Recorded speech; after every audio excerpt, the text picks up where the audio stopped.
language model, it's just an emulation of everything that we do in language, right? And it amazes me how patterns. Yeah, and how different places read differently. Like Jewish and Arabic, they read right to left. Well, in syntax, so in linguistics, you could look at like the structure of a sentence, which is syntax, or you can look at the monemes thing, the way that the parts of a word are put together. Diphthongs. That's a particular thing. Okay, but is that a legal thing? Okay. The syntax in Slovak, you can arrange the words in whatever order you wish. Yeah. It's actually the endings of the word that determine what it means. Yeah. And how it relates to the other words in the sentence. Or you can calculate. Whereas with English, you've got to be specific. Yeah, that's right. It has to be in the right order. Yeah. Like I've seen a comedian talk about it. It's like verbs that are pluralized, like they dance. He dances. He goes, how much dancing is that guy doing? Because everyone else just dance, but he dances. Ah, right, plurals. Pluralizing it, yeah. Yeah. But we have to have it in a certain order, and we adapt from other languages. When we conquer places, like the word night, not as in night day, but as in the Knigget. Yeah, like as in a knight in shining armor. It's from the Germanians, and they go, it's too hard to get rid of the K out of all this brickwork that we've stenciled it into, like chipped it into. So we'll just keep the K. On the Germanic We'll just keep the K because it's cheaper to keep it. It's economic. So so a lot of those things are done that way. Knigget was the first name that my grandfather apparently joked around about learning in the white pages. So when he was learning English, Mum might have been adapting this story, but essentially he was saying that. He was learning how to read, and he was reading the white pages, so he was reading everybody's surnames. And he said, "Look, I can read a whole page." And he was like, "Knigget." It was like there were lots of families, the silent letters. Yeah. Like the word Q annoys the hell out of me, man. How many letters are in the word Q? Oh, it's so hard. Q-U-E-U-E. Done at the first letter. Yeah. Q is a really difficult one. C-U-E, for, that Q. To cue something up. To cue something up. Yeah. Yeah. It's one of those words, but I don't know. I just find it fascinating how that comes together. But apparently, speaking of Slovak, right, you have different ratings for languages on how difficult they are, how many hours they take to do. Essentially, you have level 1, level 2, level 3, level 4. English should be hard. English is a level 4. It takes I think 1,500 hours to learn it. Stuff like the classical languages, French, Italian, romantic languages. They're like 1,200 hours, and you've got the Slavic ones, the Russian ones, they're at 1,200 hours. I think they're at level 3. Mm-hmm. They're hard to learn. They're very hard to learn, but English is harder. English is up there with Cantonese and Aramaic, and Arabic, stuff like that, which is just crazy. You think about that, and you think about the dexterity across language and the command that you have. Watching people command language, that's why it fascinates me. Being a master of language and speaking it, because everyone can hear it, but not everyone can speak it. Like we speak English. Well, so I used to teach English, and that was one of the rules, right? That we had was that as a teacher, you could only speak 50% of the time. So how can you ultimately you have to try to get the student to speak as much as possible, because otherwise they're just learning to read. Neural networks, you've got to create the neural network. You've got to pathway. practice, and everybody's terrible the first time they practice. Totally. Except for you, you're amazing. I'm amazing at. I'm fluent every time. Within a day, it's amazing. Yeah, I'm like in that movie Limitless. I just hear a little bit of it and I just pick it up. Yeah, you pick it up, or like the 13th Warrior. Remember that? Oh yeah. We're just listening to a conversation. Yeah. And then it's like Toro lip reading. Just amazing. Yep. But. I think it was Antonio Banderas. It was Antonio Banderas, yes. Antonio Banderas. Close. But the Slovak language teacher... I used to teach English 50% of the time. And so what that meant was that I had to learn to speak in questions. So that meant that the student was always answering something. And it was really interesting to think about that, like how you can draw people Draw information, to answer in a certain way and use certain words. Essentially, we had to lead them to use certain words. This is what I find to be powerful. These pathways are powerful. Like I reckon, when young people, because I'm old now, right? I can say young people. It's been 35 years since you polished this table, so. That's right. Like when you see a 20-year-old, you go, "You're a child." Yeah. I remember when I was 20, I'm like, I'm a man now. Yeah. I remember, someone walked past me and went, like, "Look out for the man." I'm like, "Oh shit, that was me." Right. But when you look in your 40s, you look back at someone that's 20, you go, "Child." But sometimes people ask you for genuine advice. They go, "What should I do about this?" And I go, "Actually, it's harder to do this day and age. I recommend that people, get their own place, live on their own rules, figure out that you don't leave noodles in a bowl, otherwise they'll dry up. You have to do dishes, you have to do washing, you have to learn the upkeep of your life, and living alone is a good way to learn that. But other avenues of lessons I'd tell people is learn an instrument. It gets a different part of your brain working to learn an instrument. It gives you an artistic flair and different perspectives of how to look at things rhythmically. Learn another language. Try to learn another language. Go travelling. Go see how other people live and do the things that you think are normal. Yeah, that's right. You can be a tourist or a traveller. And I tend to be the traveller. And I know some people that are tourists. And I know I'm not saying one's better than the other. But if you want... You are, though. I don't know about that. Like, there's nothing wrong with it. Well, it depends on your personality type. Some people like things a bit more bland. As a fussy eater, sometimes I like things a bit bland. But other fruits in my life, I like a bit of spice and flavour and about a little bit of outside of my comfort zone to learn things. I think. Having spoken to a lot of people who don't think the same way as me, who don't want to engage in that extra level of thinking, I think part of it also is just that they just want to see some lovely things. Yeah. Have a lovely time. Postcard moments. And, the touristy. Touristy way. The worn path, beaten path, is very easy. There's it's a gateway. Transport. There's gravity fed, man. All you got to do is follow the crowd. You don't have to walk very far. You can wear your comfortable shoes. It's easy, yeah. Learning a language is hard. Eating foreign cuisine is risky. But you got to get out there and do it. I say I'm a proponent to say get out there and do it. But I'm not holding against tourists. Like it's a different. Like I talk to some people. They go, "Man, you think a lot." I go, "Doesn't everyone think a lot?" Like, no. I had that conversation with someone once. They were like, I said, "Doesn't everybody think about all these things?" They said, "No, they don't." No, I don't think about all those. I don't think about the state of the world and what I'm going to do in it and with it. That's right. The course of my life. But we all think different, right? Like if you go to someone who's like prelingually deaf, how do they think in their minds? They don't know. They've never heard a word. So from that extreme to other extremes, like. Thinking pictures? Yeah, well, I think what about someone who's blind? I'm an autographic person. I think in rhythms and audio and pictures. But I talk to other people, they don't see the world in pictures. They see it as just, they hear it as words, or they don't, or some people don't do either of those things. They just feel and have, and that's the one that's really hard for me, is how do you feel your way through the world? I can't see when I close my eyes. I can't see. I can't picture things. I know that blows your mind. Blows my mind. I don't know how that works. Because, like, if you say, close your eyes and imagine a gold star, like, I can't see a gold star. Yeah. I can trace a line with my mind around what would be a gold star, but I can't see it. I can picture a gold star that is shining in light, that is glistening like gold. Yeah. So I can't. Like, I just, for me, I go, but I've looked, it's hard to find research on it. I've done some research on it, and they call them phantasms. So when you picture something in your brain, or hallucinations, for instance, if you haven't had enough sleep, or if you're on the right amount of psychedelics, you have phantasms, and your brain invents pieces together. And your brain does this every day. Like when you look through your eyeball, you have veins in your eye, but your brain deletes it and creates an interlaced frame. Yeah. So your brain's inventing perception all the time, even about how you feel the world. There's too much to render for your 20-watt brain to look at the entire world all at once. So it has to look at it in segments and at different focal lengths, and it will process that based on information in its model. And you go, well, that it takes back to AI, right? That's exactly what we're doing with AI, but it doesn't have the emotional context. We have emotional context, And I find that interesting. One day we'll give computers emotion, and then that will be a different day.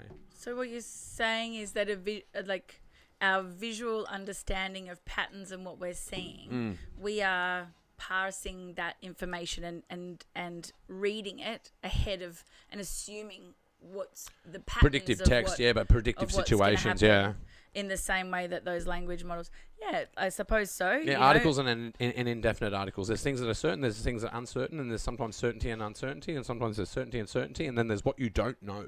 Well, also acknowledging that society is constantly changing and updating itself. Oh, yeah. And that innovation always happens from the fringe. It does, yeah. One of my favourite things to think about is that mainstream Me will too. never change. Mainstream is very happy being mainstream because they're Can't teach an old dog new tricks. capturing all of that attention and they're winning at that moment. Yeah, right? but it's a fallacy though. What has worked before is not always what will work next time. It will work a lot of times, but one day it won't. Like Yes. you have to have an evolving model. Yes, true. Yeah.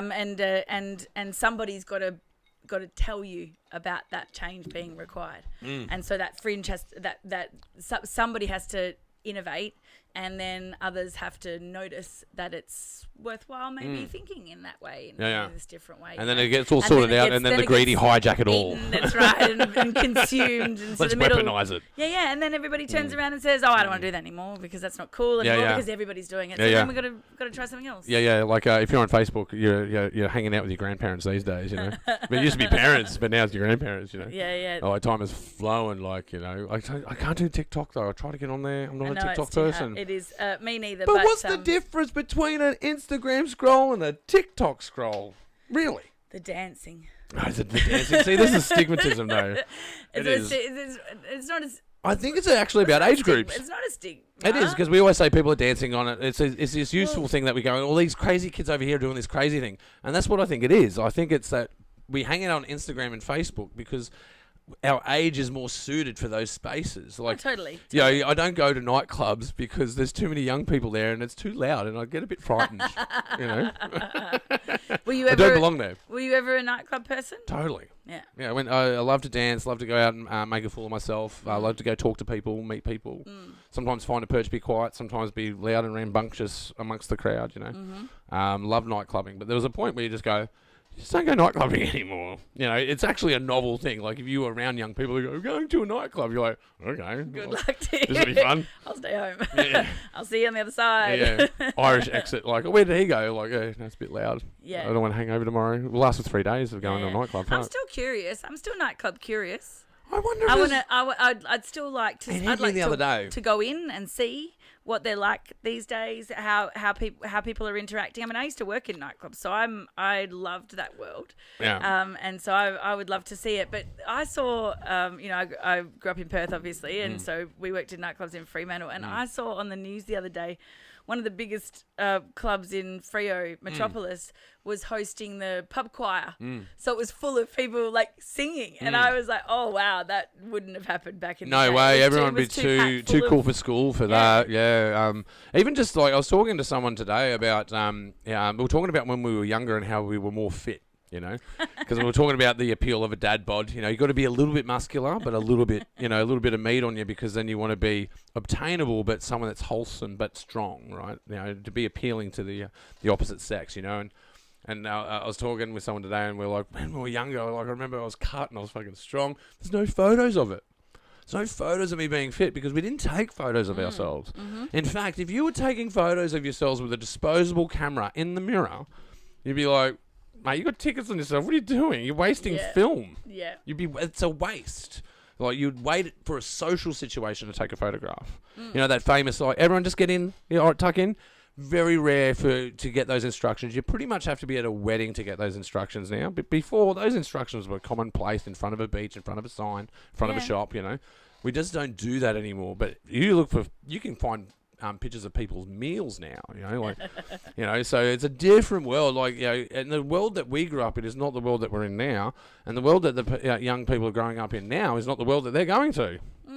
So you can't actually prep for the future. We're literally just going into the blind, and I don't know. It's the most terrifying thing, but the most exciting. Like, if you think through history, we got front row seats to the most exciting time in history, But that is, I agree with you in principle, but then at the same time, I also go, well, you know, people hundreds of years ago would have also thought that their lives were pretty exciting at the same time. You know? I know it was There's so much horse and carriage for a long time. The speed of change has increased. Yeah, we can't even measure that. I'm pretty sure. You see some literature on it, but you go. You know, when I say literature, I mean doom scrolls. Like you see some stuff on it. You can't call doom scrolls literature. Well, it came from a literary place, you would assume, but then you realise no, it didn't. It came from a ChatGPT thing where it was under researched and they've just taken the surface information and just placed it together to make it sound clever. But amongst that kind of static, some guy's brain is what it came. Well, it doesn't anymore. It comes from someone else's guy's brain that someone's reappropriated to be their own. Yeah, that's right. It's pop culture. The anyway. whole thing is just people watching other people's videos now. Like that drives me mad. This review. Like, don't get me wrong. Like I don't mind it when, for example, you know, those two young blokes were watching John Farnham's You're the Voice song for the first time, and it's like their reaction to a song, like a momentous thing. But it's novel. The number of times that I see people just watching some shitty video, just like going, yeah, and I'm like, well, I could have done that myself. Why do I need to watch you, grunt at a video? Well, it's a free. Like what I've figured out with doom scrolling, it's a free poking room. It's a free poking room. It's a free poking room. They're just literally mining your data on how you respond to things, and they're literally mining that. And you're just an advertising number. But I don't know. There's more out there, though. There's more out there. Absolutely. Yeah. But with that said, you know, would you like an introduction? Can we do an introduction? We should do an introduction. Sure. We should do an intro. Sure. Yeah, what do you reckon? Well, I'm here. You know, we could say hi, yes. Yeah, we could. We could just pretend that there's an audience. Well, there is. We've definitely got an audience. Like, I'm going to put the preamble in for sure. Yeah. Yeah, it's a great preamble. Yeah. But nonetheless, and welcome to the Pagey Train. That's right, today in the studio I've got with me the vivacious, the beautiful, the fiercely intelligent GM of Made in the West Film Festival, GM of Made in the West Creative, Dr. Misty McPhail. Welcome to the show. Thank you, the doctor's in the house. It's one of my favourite intros I've ever done, really. Jesus, that's very good. Hello, and thanks for having me. Oh, wow. It's been a while since I've been on the podcast. It is, yeah. Normally we do this with Jay. We're doing festival announcements, but you know, it's a different space. We chat all the time. Obviously, we live together, but doing a show together is different. It's very different. It's really cool. I really enjoy it. I understand what people say when they say come out of the podcast and they're like, as soon as they put the headphones on, it's like you're locked in. I'm like locked in. Suddenly I'm in this most intense conversation. Yeah. You know, where it's like, all right, that's what I think about that. Yeah. Well, but currently, that's the other thing I learned. Currently, this is what you think about it. Like, you can't be totally, you can't let your ideas have a stranglehold of you. Yeah, you can't be like resolute. Like, this is absolutely what I think. No one knows what's going on. No one knows what's going on. I've never really. They say they do, but they don't. You know, I used to always say, look, this is what I think now, but I might change my mind in 2 weeks, 2 months, 2 years. Definitely, I'm not gonna think. Change my mind plenty of times. Yeah. Especially politically. If you're trying to make up your mind politically these days, you'll go insane. You know, I think there's a whole bunch of us that are just sort of go, no, there's a whole bunch of us in the middle going, we don't really know what's going on. We'll just stick together. We'll just stick together and we should be all right. I think the world is just full of a whole lot of grey area. Yeah, it's very grey. There's so much nuance. There's millions of ways to see the world, and we all see the world differently. Yeah. And you know that worldview is unavoidable. You know, nobody else is going to see the world in the same way as you, and we just have to accept that there are lots of ways to go about things. Yeah. And the way that is the path that is ahead of you right now is the best one because it's the path that you're on. Yeah, that's right. You know, and if you just keep on going on that path, you will figure out your way and things will work out. I don't know. I'm an optimist. Yeah, I'm an optimist as well. Like, I think Are you? I am. Sometimes I talk negative. I do, but I guess that's just me exploring the field. Yeah. And sometimes I speak, you know, like even my voice is serrated. I do think you're an optimist.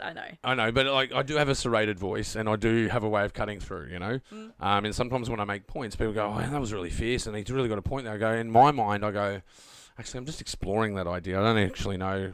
You know, I may have sounded really confident there, but that's just me confidently thinking, not confidently, you know, attributing real data to real-time scenarios. But usually, most of us are speculating. I have a good friend who says that.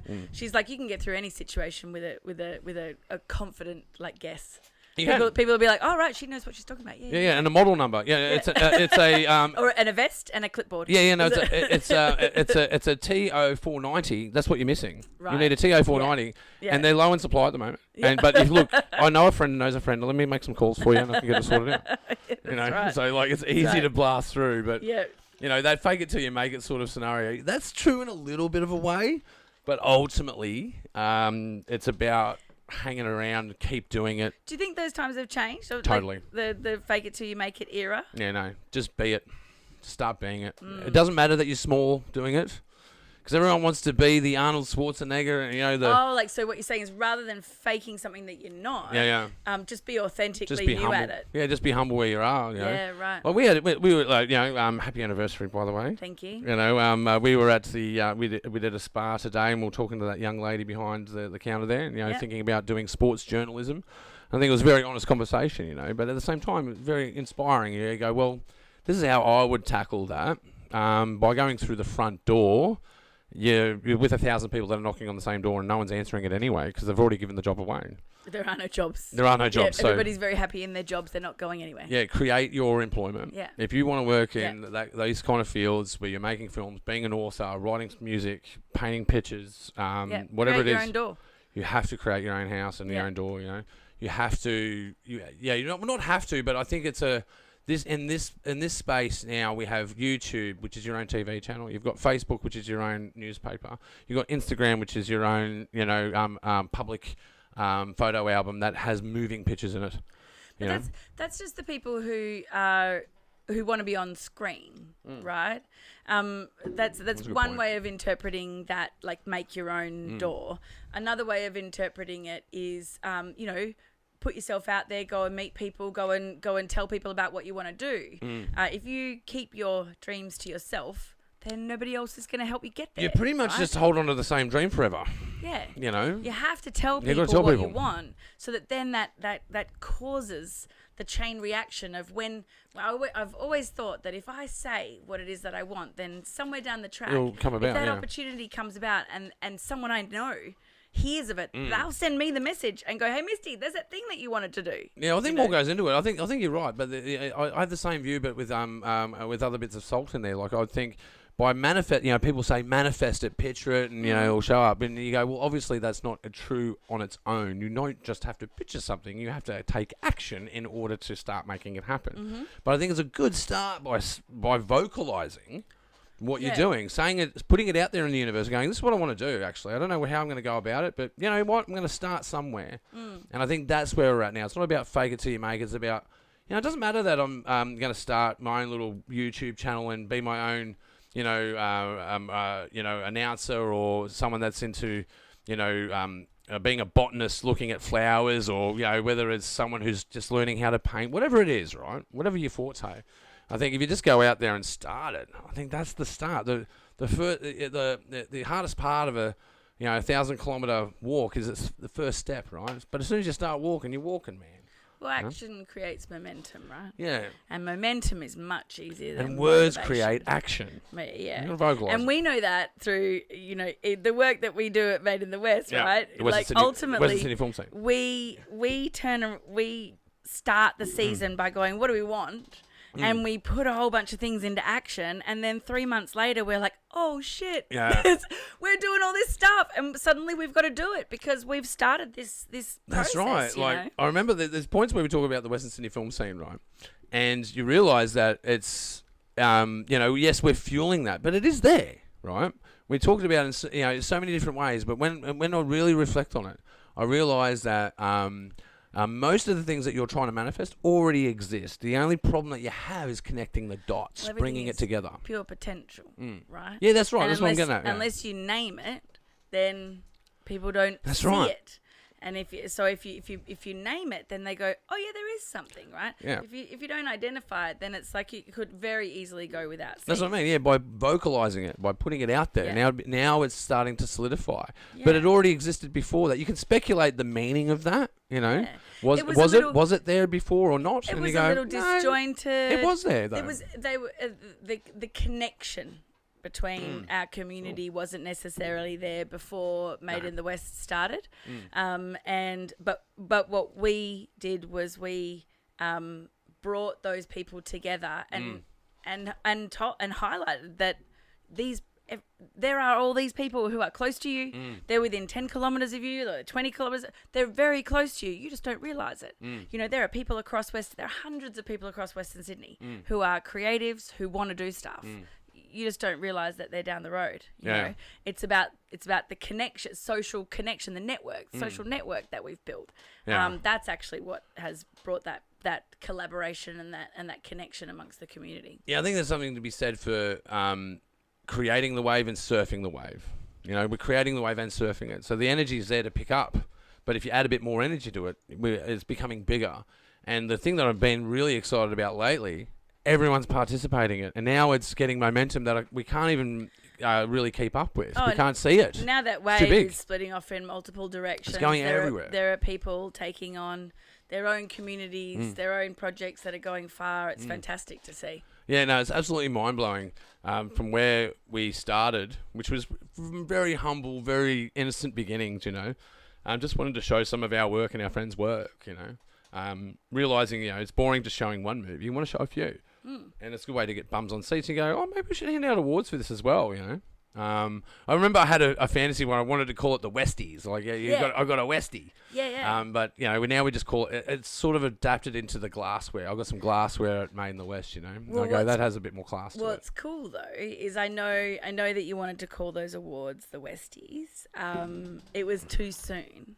But I heard someone the other day. Get out. Talking, not about our awards, but just having that sense of pride over saying, yeah, we're Westies, and this is what we do. We make films, and I was like, oh, hello, you know, it's getting there. Oh, look, a big part of it, the mission statement, like in the early days, you know, in the first 3 years of Made in the West, like the first year it didn't actually have that name. It was called the Green Screen, right? And first year, and the second year, then we named it, right? And I named it based, where I got the ideas to name that. It came from a poster from a band, a gig that I did in a band, which was called How the West Was Won. And I saw, my sister got me this, it's like a World War I teddy bear, and it had a Made in Australia tag on it. I'm like, you know, there's some pride behind that. You know, when you see something that's Australian made, you go, oh, I want to purchase this because I want to support the community. And that's the thought that hit me. And I go, and every time you hear the word West, it's negative. Everyone shies away from you. People actually change their accent. See, that's your experience, right? Yeah. I'm originally from Western Australia. I moved here in 2010, so I've been in Sydney for 15 years. 15 years, can you believe it? And when I first came here, I didn't have that stigma on the idea of the West, and that's what drew my attention. Is that people were like, "Oh, you're from the West." I'm like, "Yeah." I'm from as far west as you can get. I'm like past Western Sydney. Keep going. Literal west. Keep going and you'll get to where I'm from. And then people were like, I don't know what to do with that. Like, is that bad? Is that good? I don't know. There was such a difference between West and like west of West. And, you know, and even now, like when we're connecting with folks who are in regional, like out in Bathurst and doing, you know, they've got their own Arts Out West programs now, you know, for us to be able to think about connecting Made in the West with Arts Out West. Oh, so much potential out there. And then all the way out to Western Australia, you know. West is, and there's a new magazine and an app called West, which is about this idea. It's about, you know, finding arts and cultural opportunities, things to do in Western Sydney. But they actually have a West app in all of the cities of Australia because, and what they say is every city has a West. It does, to it, except right? for Perth. So it's not it has an east. Yeah. But, you know, it's this idea of being outsiders in your own city. You know, that's crazy stuff, though. Essentially what it's crazy stuff. Yeah, I suppose it comes down to classism, social economic sort of stuff, you know. Even racism to an extent, probably. Yeah, well, you know, but I just think that it's unique. Times have totally changed, though. It's unique to us, right? In other parts of the world, the lower, like, you know, more gentrified parts of the city are further out from the city, and you've got a lot of the inner city problems, right? That's right. Yeah. The lower socioeconomic areas are in the city, right? And that's how you end up with the Bronx and the these parts of town. Yeah, commuting technology was smaller, but now we can commute though, so they push them out. So it's not consistent across cities across the world. It just happens to be the way that Sydney was developed. Yeah, way it came together. Where are we going to put all these people? Let's put them out there. But it's all turned on its head, right? But the language still remained. That's the thing that really bugged me, because moving away, because I left Sydney for over a decade, and I came back, and then I go, man, so much has changed. This place has gotten bigger and a lot more vibrant, a lot more exciting, a bit safer, and I go, well, they still have the stigmatism there, and I go. Yeah, that's why I was really happy with the naming of our festival being called Made in the West, because it is made in the West. You're either a Westie that's going out there making film, or you're inviting people to come and make films here. And it's a great place to make films. There's great stories here. But getting right into that, we have got amazing announcements to make tonight for Made in the West. Do we? Yeah. What are we announcing, Ross? What are we announcing? We put it out online. Well, I was going to say we've already announced. Well, here on the Pagey Train, I've been giving hints. I've been giving hints to this for ages on the Pagey Train. We've got and I keep getting pulled up, and my guests keep seeing me go. I can't go into that part right now because I get excited. Right. I've been getting excited on the Pagey Train for a long time, pretty much all year, because I've had to keep my hat on about this. I've had to keep it under my hat, right? What's the thing that you've been dying to tell people? Different venues. We're at different venues. We've got DCPs that are playing at ticketed events that we can show at multiple cinemas and playhouses across Western Sydney. Yay. Like, it is exciting. Yeah. This is the moment where I remember we thought about this years ago. Like, I can't remember the last time we thought about expanding the festival. So it's had moments where it's expanded here and there. It's just never been possible before now. I just haven't had the you need the branding, you need the clout, you need the funding, you need the films, you need the and content, right? Yeah. That's true. Need the groundswell of community content that is coming out of Western Sydney right now is fantastic. Yeah, it's been insane. And that's partly because Westies are hugely productive and they are collaborating more than they used to, so everybody's helping each other on films, but also a lot of people from Western Sydney are also working on other people's films as well. So now we're drawing in 30% of films from who are being submitted from outside of Western Sydney, but they've got team members, cast, crew, who are originally from Western Sydney. I've got a lot of theories that go into this. I think that Westies are well versed in commuting, so we don't mind going away and working and coming back and doing work here. I think another part of it is that there's a bit of a backyard tinkerer mentality where this comes from. Like, if I can't afford to do it, I'll just figure out how to do it myself. There's a lot of self-taught people out there. There's a lot of people that have gone, even people that have been educated in any classical sense, still have an apparatus to them that is self-taught by doing their own films. Yeah, and like ultimately, Sydney's a big place. There's a lot of people, who live in Western Sydney, right?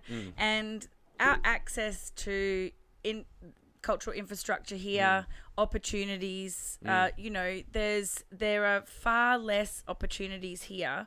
Something like half as many cultural jobs to cultural worker opportunities in Western Sydney as there are in the city, right? Or in regions outside of Western Sydney or the rest of Sydney.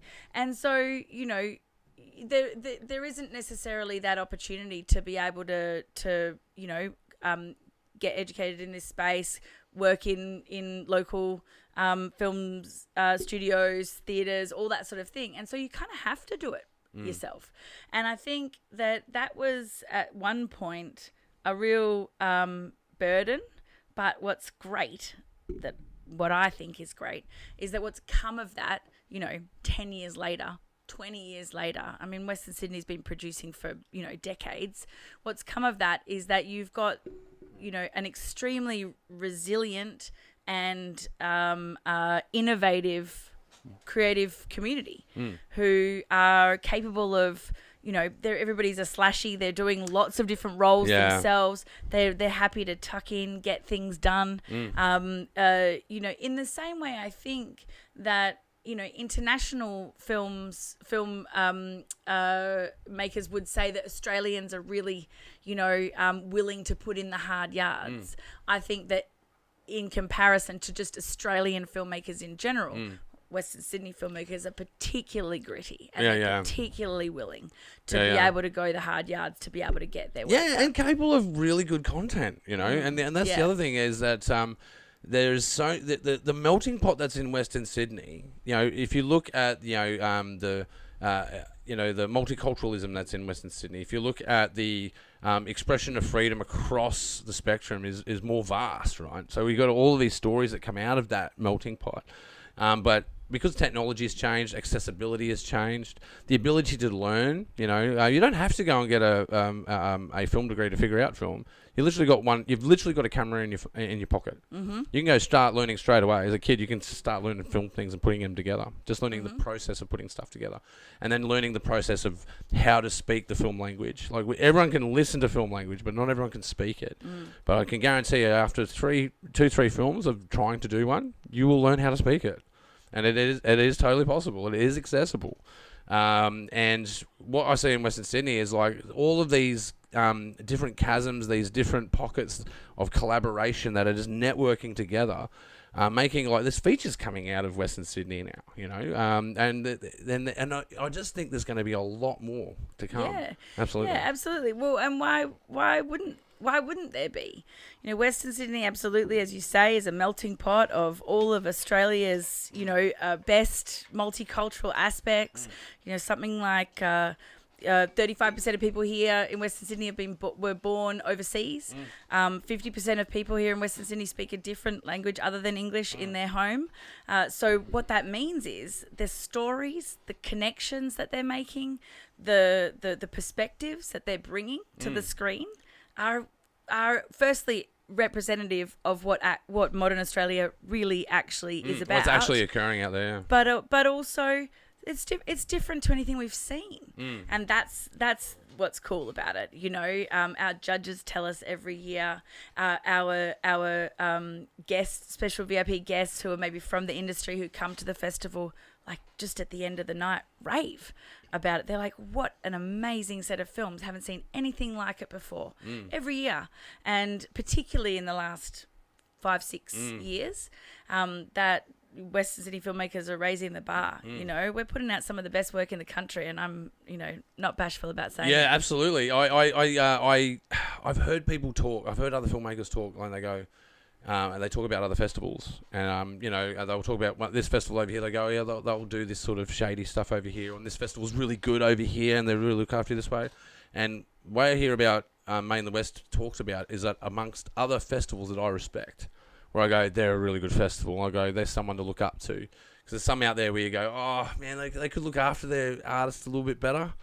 They could look after their crowds a little bit better. Like that festival, whose name that I forget, that was somewhere on the East Coast, that told all of their filmmakers before announcing the program that they had to get their tickets and come and buy, buy 5 tickets or 10 tickets or something. Yeah, you don't get a showing. You don't get a showing if you don't. And then they announce the program and they're not even screening. And meanwhile, everybody's spent hundreds of dollars on their tickets. And lunacy. It's like, what? Absolute lunacy. Who are you in this for? Yeah, that's what I mean. Who are you trying to help here? Yourself and your own pockets, or are you actually trying to get more local content onto screens? You can do both things. Is the point? Like, there's no reason that you can't commercialize a good idea.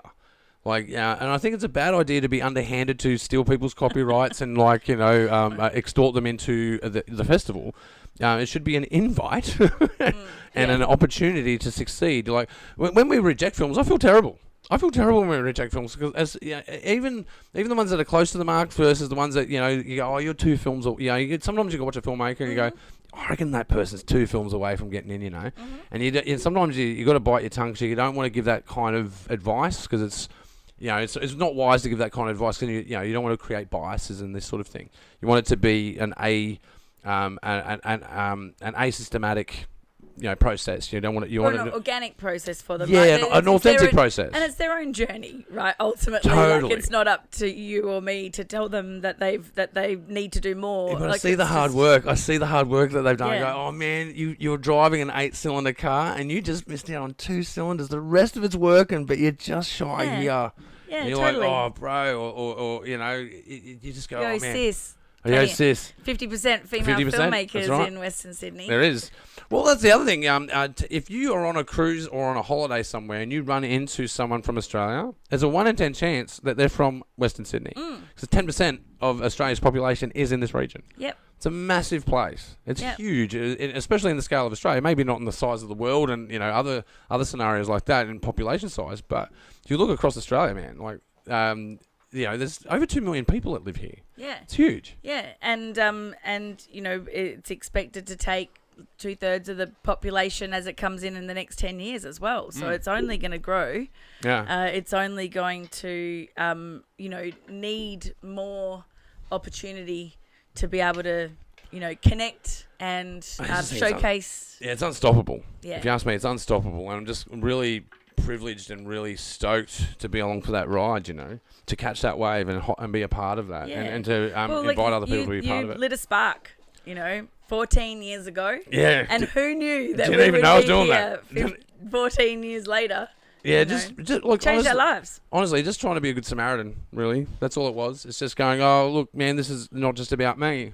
This is about other filmmakers. And go, oh, and then they're just everywhere. You go, oh, shit, man, I can actually really lend a hand here. Yeah. I don't know what I'm doing, but I'll figure it out. Well, that's start off small and then just do it. Yeah, that's what I remember. I don't remember it as necessarily a good Samaritan thing. I remember it as you and the final year cohort had films to screen in the first year. I was just along for the ride. I was like, yeah, that great. was the first year. I mean, the years that preceded it. Yeah, I know, that's what I'm talking about. Yeah. So on the second year, when we went back to the Roxy and you had a name, and we borrowed the red carpet from TVS back in those days.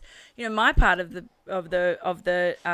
process was calling the local journos and saying, why don't you come down and do some interviews? There's some little booths on the side of the side of the entry point. We can send some filmmakers over, have some little have some little conversations, and that was just for me.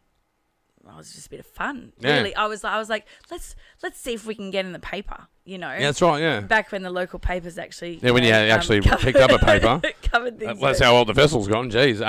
When they were still printing newspapers and they were still relevant. Yeah. But same thing because you want that. I guess it's credibility, right? We got in the paper, so it's serious. Everybody now. loves being in the paper. I like being on the paper, like getting on telly, Mm-hmm. and we'd done that pretty early. We got away with that pretty early, but then we had to go through a total growth of the festival, and to see where it's come is just mind-boggling. One of the things I love is that every year we challenge ourselves to do something new. You, me, Jay. Shout out to Jay. Big shout out, Jay. Who's been an amazing, beautiful man, partner and co-conspirator over the last 14 years. Yeah. And so every year we think to ourselves, well, we've learned. Can't take on too many things each year. So slow growth is doable. One thing, But we all think to ourselves, like, what's that little thing that we can do this year, just to change it up a little bit, make it because it's also about our experience too. Totally, yeah. Ultimately, we don't want to do the same thing every year either. We want to grow and we want to try new things, and that's essentially how we ended up where we are today, right?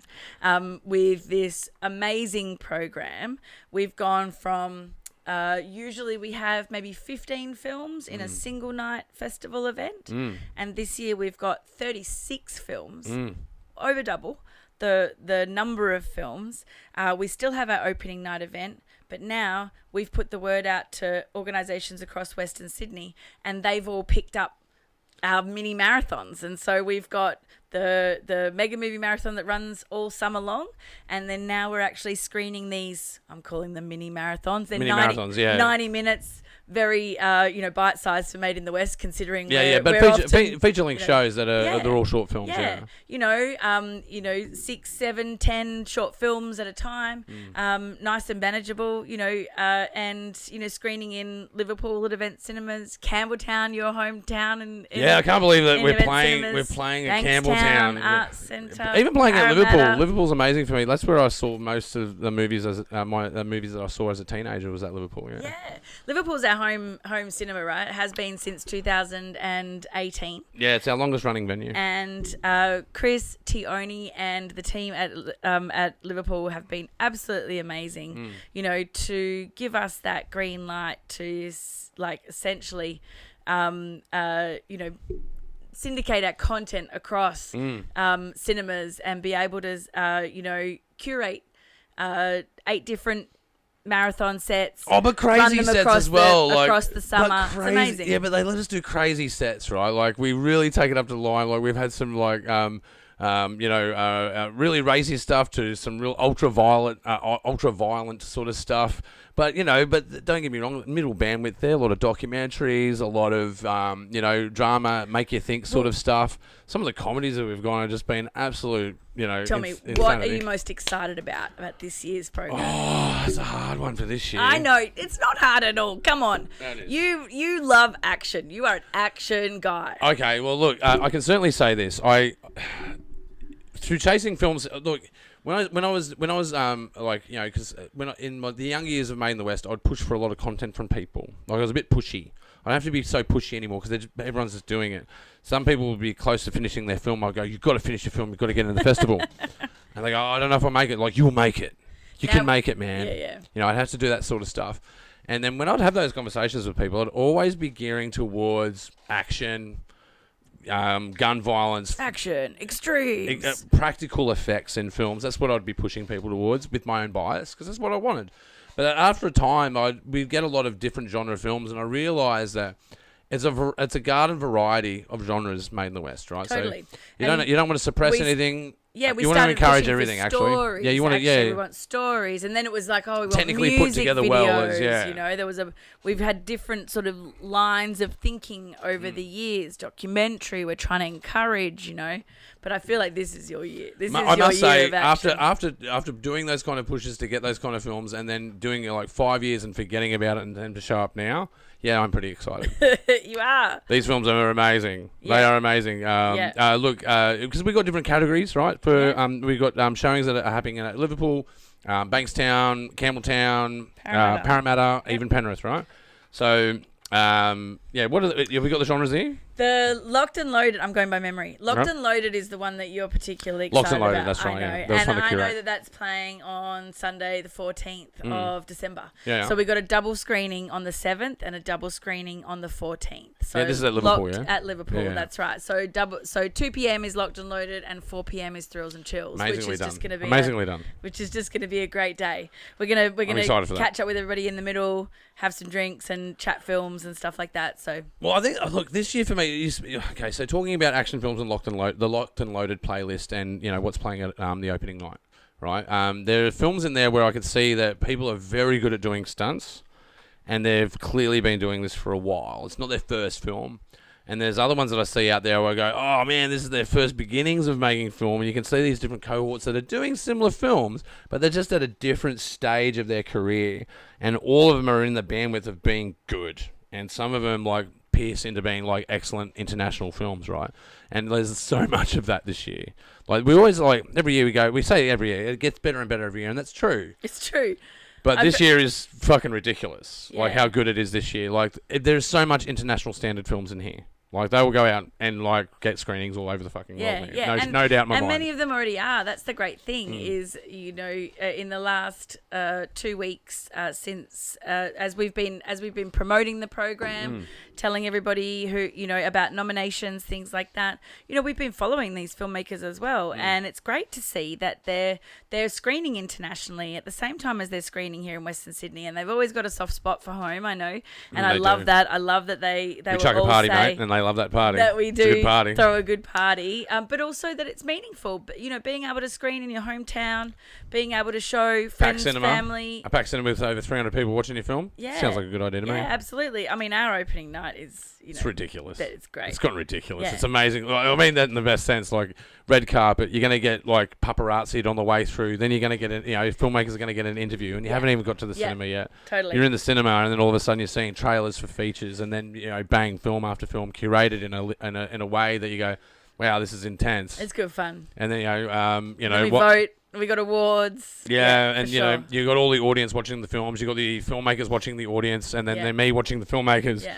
And that's something that I'm excited about this year, because our opening night is always, a packed cinema full of filmmakers. It's a community event, right? So we can get 300 people in that VMAX cinema, and they're a friendly audience, right? Everybody's supporting each other. I love that people are clapping after It's one of the most rowdiest. film. It's one of the most rowdiest Sydney audiences I've been to. Totally, and I love that everybody supports each other. And that's what makes the end of the night vote a really interesting one, because they are, uniquely positioned to be critics of everybody's film, right? Yeah. So they care where their vote goes. They will actually vote. They will actually not vote for their own film. Yeah. And they will vote That for the one happens that a they lot think more. is That happens a actually lot the best more. film. Yeah. The maths has changed on those votes, right? Yeah, because the idea of the Audience Choice Award is, a cheeky marketing ploy. You go, if I put out this award, you go, you can bring your friends, help them vote for your film. But now we just pack the house, and then people actually pick the film that they like. Yeah. And I never didn't even have the foresight of thinking about it that way. I just wanted to. Well, we just wanted to reward people for their hard work, because it's hard making film. It's a hard thing to do, to make sure that all of those 8 cylinders are firing on that machine. It's a hard thing to get going across, and to see someone do it, you go, man, you need something on your shelf for that. That's why we don't skimp on the award, right? It's not a plastic little thing that they hold on to. It's a glass set, and it weighs a lot. Yeah. And every photo, you check this out. You look at any photo of any award winner of glass at Made in the West, and you'll see this look on their face like, fuck, this is heavy. Yeah. I love it. The first time that you see someone holding that award, they've always got a little bit of look of Has shock some gravity on their to phone. it. Has some gravity to it, But speaking of awards, one of the things that we are always really proud of is being able to bring in, local businesses, community support. This year we're giving away $32,500 worth of prizes. Wow.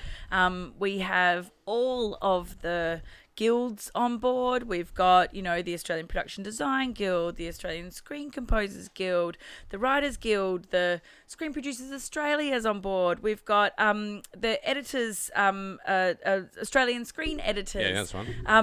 There's the Women in Film and Television. We've got WIFT in there as well. So much support, really. The support, but there's so much to be gained from those connections for our community, because I think part of what happens in places like Western Sydney that have traditionally been a little overlooked, Sydney's overlooked backyard, is that you don't necessarily feel like you are welcome in those spaces. And it's just wonderful to know that, any of these people who are winning these awards get access to an associate membership. It's actually it's useful for them. It's wonderful. I heard someone doing talking about this about us before, and they were saying your prizes are useful. Yeah, totally. You get if you win, you get a cinematography package, or you get a Foley package, or you get a get a mentorship, or you get a guild membership. Where you get networking opportunities. They're actually useful for you being a storyteller. Yeah, totally.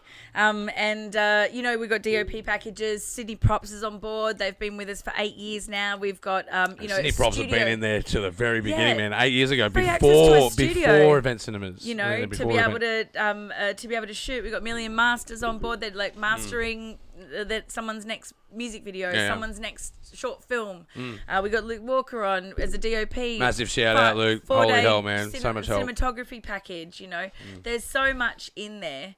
And then 2 new community sponsors this year, Vellamat Films and Altura Films, both giving mentorships and guidance to emerging filmmakers. new sponsor on board, Panavision, this year. Yeah. Panavision's on board for our People's Choice Award, Yeah. which comes at the end of the season. $3,500 worth of camera gear, plus guidance and mentorship from the Panavision team. It's fucking Panavision. I'm man. so excited Yeah. about all of the people that are on board this year. It is truly amazing. It's a pivotal year. How much it's totally a we've been pivotal able year. to bring together. Yeah, this year. we've got 30 odd sponsors. We've got over $30,000 worth in prizes. We're showing across. Have we even calculated our screen time of how much screen time we have in cinema screens? How many hours is it? Yeah, It'd be hours. It'd be like I'd say 12 hours. 12 hours of. We got five, we got 4 at the festival, and then we've got 16 additional screenings at. Oh, that's right, 16. So pop, so 20, times by 2, 25 8 hours. times 3 is 24. 25 hours. 24 hours plus the 5 is 29. Oh, we're hitting 30 hours. Plus closing night. Yeah. Where we don't actually know what we're screening at closing night. No, we haven't decided yet. Well, no, not that we haven't decided. We don't know who's won. We can't. We're going to announce the People's Choice Award. That's right. It's got to be curated, awards, man. It's totally undecided. So we're kind of it's really exciting. So it's over 30 hours of cinema screen time for Western Sydney filmmakers. That's incredible. Yeah, absolutely. That's massive. That's huge. And people like our friends Rachel and Jess at Bankstown Arts Centre. Yeah. Oh, they are screaming. Big shout out, guys. You guys are amazing. They're so wonderful, and for them to be leading the way in Canterbury Bankstown LGA, which is one of the biggest communities of filmmakers in Western Sydney. Parramatta has one of the largest filmmaking communities. Canterbury Bankstown is definitely the next in line. Yeah, Blacktown's pretty big. And Blacktown is third, right? Penrith is on the up. Penrith's definitely and Liverpool on the up, is on the up as well. I was happy to see that uptake this year. A lot of more Penrith films. You don't see a lot of Penrith films. So, and we're back. So that's right. We're talking thanks about for the break. That's all right. Yeah, no problem. I think I needed it more. Bankstown, I think we're up to. Yeah. One of the cool things about the way that we approached programming this year is that we weren't really quite sure about where we could screen. We haven't done this before, and we know that next year is our 15th year, and we know that next year is going to be bigger than this year. We know that we're sort of building up to this 15th year. And so this is a bit of a testing ground, right? Yeah, strap in. And so when we were thinking, well, where else can we, who might be a friendly place for us to land with some Western Sydney films? We put the word out to local arts organisations that are in our network. You know, we've obviously built some great relationships over recent years, and we were super excited that Bankstown Arts Centre and ACE in Parramatta both put their hands up, as well as the Joan in Penrith, who've done us a fantastic deal to be able to have our closing night party there. It's great to have it in Penrith, actually. Yeah, and so to be able to work with these organisations for the first time is great, and especially in these cultural hotspots across Western Sydney where films are being made. So I'm hoping that each of the filmmakers can, bring their friends and family out in their local area. Tickets are cheap intentionally to try to make sure that we can get, these screenings can have up to 100 people in them at a time. And, there's networking involved. We can chat about the films afterwards, meet people. It's going to be great. Yeah, the networking is a big part of it as well. I think if we go back to our roots in, Maine the West, I think that was a big part of it. That's how we promoted it. It was about, come to this networking event and see your colleagues work, Yeah. And now it's Learn sort of from each other, help each other, collaborate, and it's expanded beyond my most wildest dreams, and now I can see it about to go even bigger again after that, which is just like hold on for the ride, man. Just hold on for the ride. It's going to be wild. Yeah, well, I must admit, sometimes we're a little bit frivolous with goals, aren't we? Yeah. We just throw them out there, like at the beginning of the season, like let's just do this. Let's just see if we can do those things, and then turns out that. When you have a bit of a focused effort towards making something happen, eventually it does. Well, but sometimes your hand is forced, right? We going through COVID, it annoyed the hell out of everyone in the entire globe, in fact. But we managed to still run festivals during that time. We got very lucky. We dodged some virus bullets there. But our timing, our timing was very lucky. The year was very lucky. But out of it came the Made in the West Mega Movie Marathon. Yeah. Another thing I was very happy to name. The Mega Movie Marathon. The Made in the West Mega Movie Marathon. It just rolls really well with, Aussie film guy. I suppose that's who that voice is, Aussie film guy. Yeah. The distant cousin of the American film guy. Yeah. One world, one man. It's kind of Made in the West. It's kind of the same sort of call. But the Made in the West Mega Movie Marathon. It's a lot of fun to do the VOs for that. I really do enjoy it. Yeah. But now we've got the marathon all summer long. So we've got the Mega Movie Marathon and the marathons all summer long. Yeah, online and in person. That's right. So we've been running the Mega Movie Marathon for 5 years now. This is since 2020. Wow. And it's a format that we love. We originally started it as a contingency plan during COVID because we weren't really sure whether or not the festival was going to run. Yeah. So we filmed it, put it online for people who couldn't come to the cinema. Yeah. It was a remote experience, right? And we enjoyed being able to put that up. We have red carpet interviews with filmmakers every year that we do for the highlights package, and so we were like, well, let's pop that into a presentation. Let's get all those films into a lineup. Let's get some hosts on camera, talking to the audience at home, and invite people to come and see what we do. So this year we're running that Mega Movie Marathon again. We've got two wonderful hosts, James Preston and Prudence Bernadette, going to be co-hosting together, which will be fantastic. Yeah. They're going to be in the cinema at opening night, anchoring those shows. Great hosts and been massive supporters of the festival for a long time as well. Yeah, and throwing to the red carpet, getting interviews with filmmakers. It's going to be fantastic. So and having Shatu there on the red carpet as well is just great. Another great host, and who's also been a long supporter of the festival. It feels like known us since yesterday, but we've actually known these people for quite a long time now. Yeah, I know. Yeah. That's one of the really cool things about our crew and our sponsors and our judges. They've all been with us for quite some time now. They're coming along for the ride, which is really great to be able to have that sort of inner circle community around us at the same time as the bigger, broader community too. Well, in a way, our hands have been forced again. We've had to modify the Mega Movie Marathon because of the content that we've got, because of the playlists that we have, because of the cinemas that we're playing in. So we may as well sort of mirror that across, right? So with 36 films, we've got 7 hours of content now. I know that people at home love us and people across the world love that Mega Movie Marathon, but nobody is going to sit and watch 7 hours is a bit much. Of films. 7 hours is a bit much for a binge. So we've curated three segments of films for that Mega Movie Marathon. We've got 2 intermissions. We've got interviews. Same format as usual for filmmakers. But a curated list. That's right. And it's going to be perfect for those audiences across the country to get a little insight into the diversity of Western Sydney perspectives, and also for our international audiences. There are films by our local Indian Australian filmmakers, by our Arabic Australian filmmakers, by our Chinese Australian filmmakers, by Vietnamese Australian filmmakers. First Australian filmmakers. First Australian filmmakers. It is such a wonderful showcase of what Western Sydney is. Yeah, well, that's the other thing that sort of happened when we were curating this. I was looking at this content like we're doing for the Mega Movie Marathon, we're doing for deep cuts, and these Mind Over Matter, all these different world story. Well, we'll get into that a bit more later, but you know what I'm saying? Like curating these films, there's so much that's come out of that, and it still hasn't been fully realised yet. But I'm starting to see it, and that is the international side of it. Like the region has become so vibrant that it actually has its sort of style, its own nuances to it.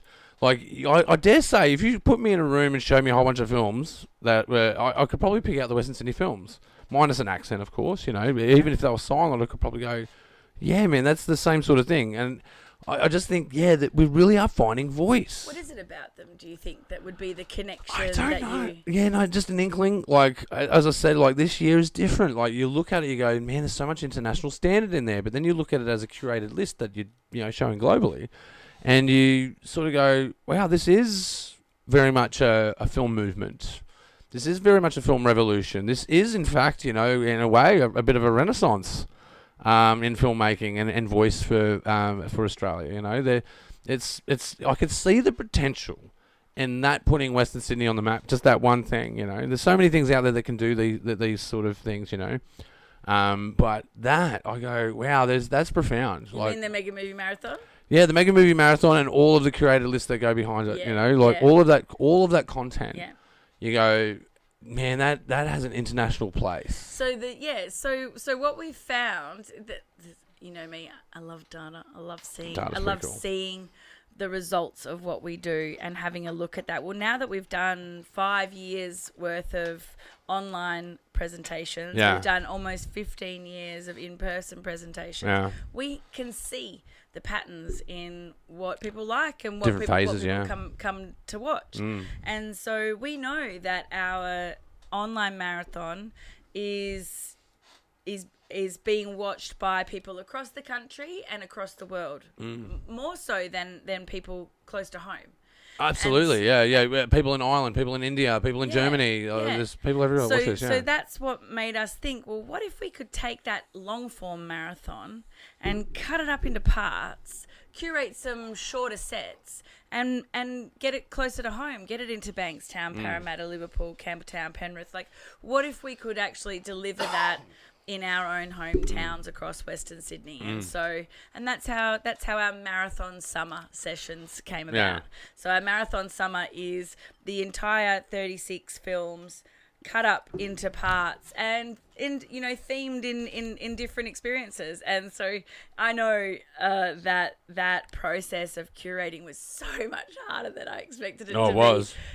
I was thinking we were just going to breeze through it, put some things together difficult. in a list. But super difficult. It's a really hard thing to do. Yeah, this is the hardest year of curation that we've ever done. Yeah, really hands down. Thinking through, like, what are the connections between these films, Yeah, what's the ebb and flow? What's the ebb and flow with these films, and how do you categorise them, and how do you present them as a rewatchable, entertaining feature moment? And one of the things that Made in the West is known for is being a bit of a mixed bag. Being able to lift you up and then shock the hell out of you and then catch you before you fall, and that ride in terms of the sequence, the lineup of films that we put in on opening night has always been part of that experience.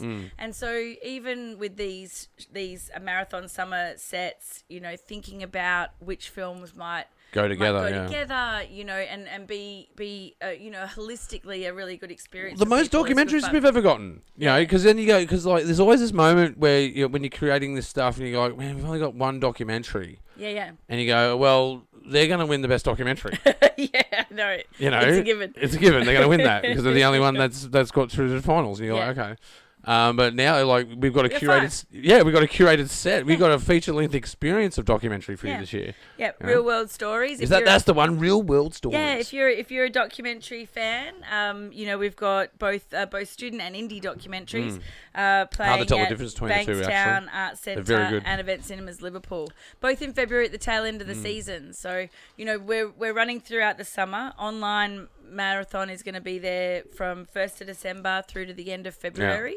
And then we've got December screenings in Liverpool, and plus then Campbelltown, Bankstown, Parramatta both pick up at the tail end of January. That's at the tail end of the summer, yeah. So we're going to take a break over the summer. We're going to enjoy the Christmas Go on holiday. Season. Come back and they'll be here waiting for you. Enjoy that part of the year, and we're going to make all of our friends and family watch the marathon online. They do anyway. Because we sit them down every year and we're like, you have to watch this.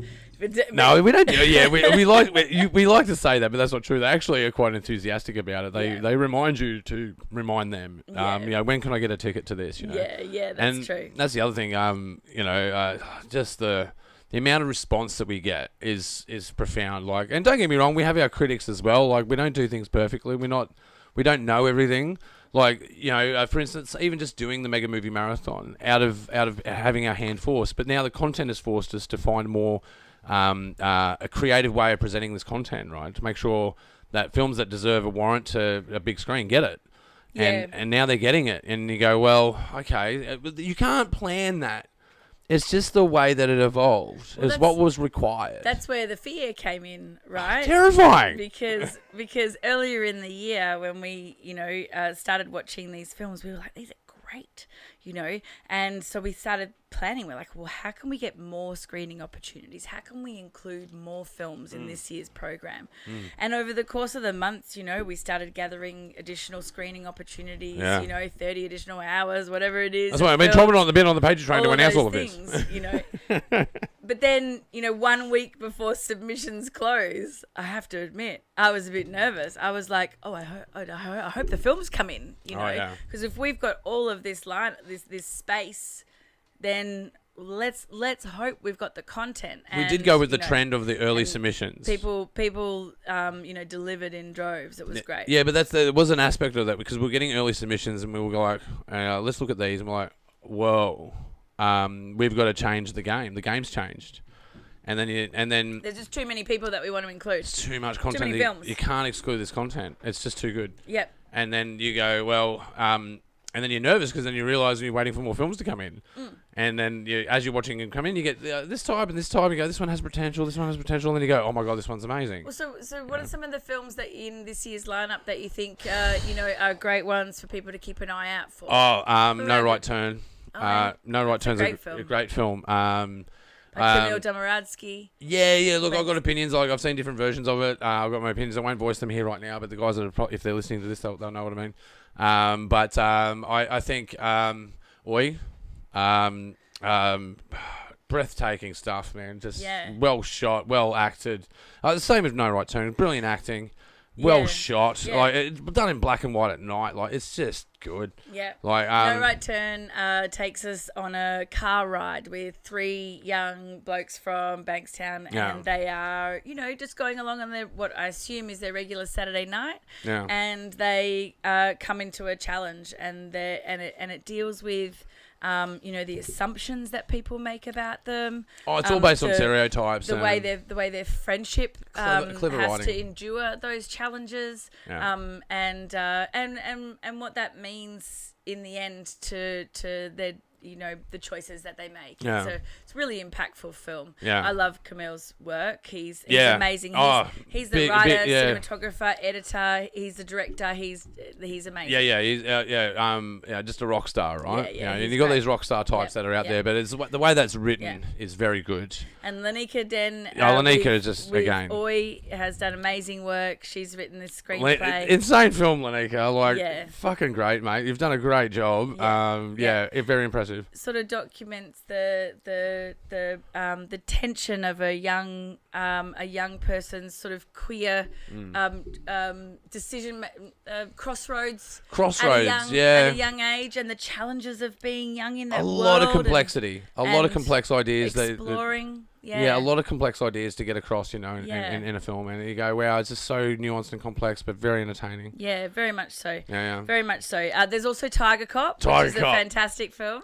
Oh my god, that is a hell of a ride, Tiger Cop, man. That's mad. Very, very action packed. Maria Tran in the lead role. Working with action superstar Richard Norton, who's amazing actor from old Hong Kong. Yeah, and rest in peace for Richard Norton. You know, he passed away this year. What a legacy, you know, for martial arts and film. You know? Submitted by Adrian Castro, who's a great stunt person. A bit of a go-to for stunt work in Western Sydney and in Sydney across. And editing stunts. He's a bit of a go-to for that. You hear his name a bit. Yep. One of my favourites is a film called Blacktown Ballad. It's about a boxer. That one's very good. Having to make some tough decisions about his life. Very well shot, like fucking very superior cinematography going on there. Thinking about follow your heart, follow your family's expectations. There's some real really interesting ideas in there, and it's acted so beautifully. Yeah, another Crossroads one. It's another Crossroads film. You know, nice bit of some good conversation in there. Yeah, another very well put together. I think DCOM. Oh yeah, you love DCOM. DCOM, man. Oh man. Harder to curate this film because it's longer in duration. So, because there's so many long duration films you want to get into an opening night, right? But holy hell, man, come along and see this film. It is insane, action packed. Very much taps into pop culture of action films, and Yeah, and the practical stunts are just amazing. A lot of physicality, a lot of a bit of a whole bunch of tongue in cheek. Yeah. But certainly very well put together. I was very impressed with that. Yeah, very much so. Another one that really stood out to me was Waves, which is a beautiful film that was made by the team at Curiously West, which is a community group that sort of gets together every few weeks or once a month. This is Addie Fong, yeah. Addie Fong and Christabel Ogwin was Christabel, editing. He pops up everywhere as well. Yeah, he's Christabel. doing Big shout out, work. buddy. I love his work. And that group who gathers on Thursdays out at PYT in Fairfield, supported by Curious Works. Yeah, Curious Works and PYT. And a great spot. They essentially sort of made a film over the course of the season, which was great. And has a wonderful actress in it, Nandika, who we know from PYT theatre, and just is a very meaningful and very thoughtful film about dealing with loss and life. So another very good film. And as well, look, if you're around Fairfield, go and check out PYT. A great arts hub for Western Sydney. It's very hard to find the bricks and mortar in Western Sydney, and that's one of the spots. They're doing some great work. They're absolutely youth theatre. Fringe Festival, 18 to 25s mostly. We're doing some additional work with them. It's been a pleasure. It's been so fun. Big shout out. Documenting a writing development process with one of their fringe. Big shout out to Michael and Bina, obviously. But amazing.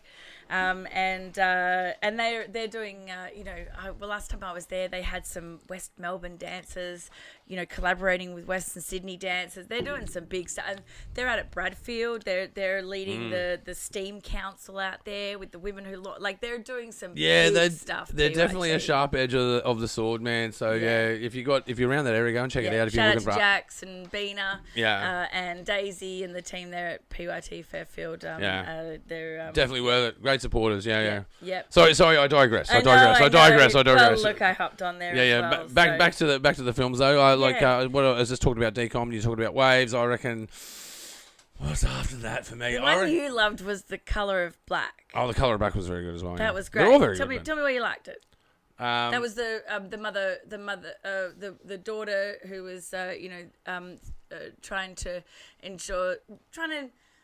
speak to her mother about a long distance relationship. It deals with the idea of being an Iranian migrant in Australia. Dude, yeah, sorry. And the longing that for film, love, essentially. The acting in that is insanely good. Beautiful. It is insanely. It's a very good film, very poignant, very. A student as well. There's a student film. Yeah. When I watched it, I could not believe it was a student film.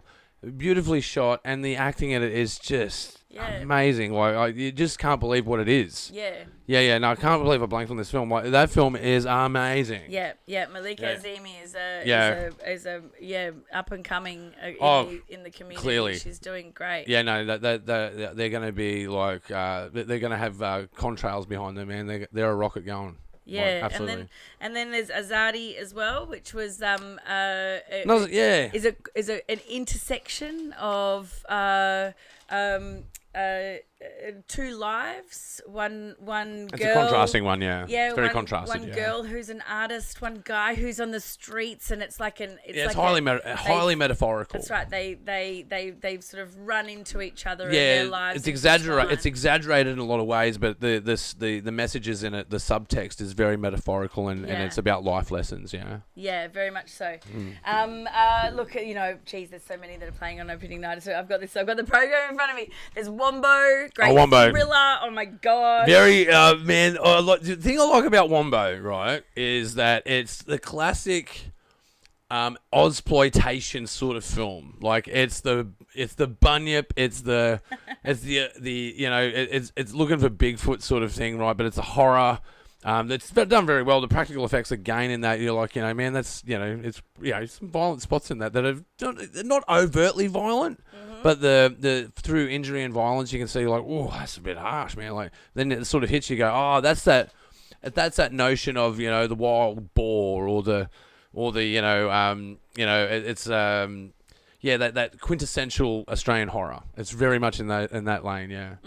Yeah, I really enjoyed it. Yeah, and there's so many. Like Yandomawa, the song of the story of the 7 peacekeepers, is a beautifully shot recreation of a First Nations Dreamtime story. Yeah, it's a cross genre one too. Is it a music video? Is it dark and light and spirit? It's yeah. Wonderful. Is it an essay on spirit, or is it a film clip, or is it a dance routine? Like it's in that space where it's hard to define what it is because it's cross-disciplinary. Yeah, it's very good. Yeah, a couple of great music videos as well in the lineup. Insane music videos out there this year, kids. You guys are going crazy. Always from Sonic Mantra. We got some crazy music videos for you this year. I Don't Wanna coming from Sarah Jane and The Noise, who we've met before at the festival too. We got Deo. Yeah, she's a regular hitter on the nominees for music videos. Yeah, we got Fasten Your Belts from Deo, local hip hop artist as well. Oh yeah. In the midst. So there's more violence actually. That was a little bit violent. That one. No, suggested violence. That one, I think. There's a few. Oh look, you can't avoid the blood, gore, violence, R-rated. That's everywhere. It heaves and breathes at Made in the West. You have some years that are very horror centric, that are decapitation level violence. Then you have other years that are all poetic, and I think when it was after COVID, I was expecting it to be bleak. A whole bunch of comedies came out. Little comedies. Yeah. That's where you really see the narrative. We didn't really have that many COVID films, did we? No. Actually, it was very underpredicted.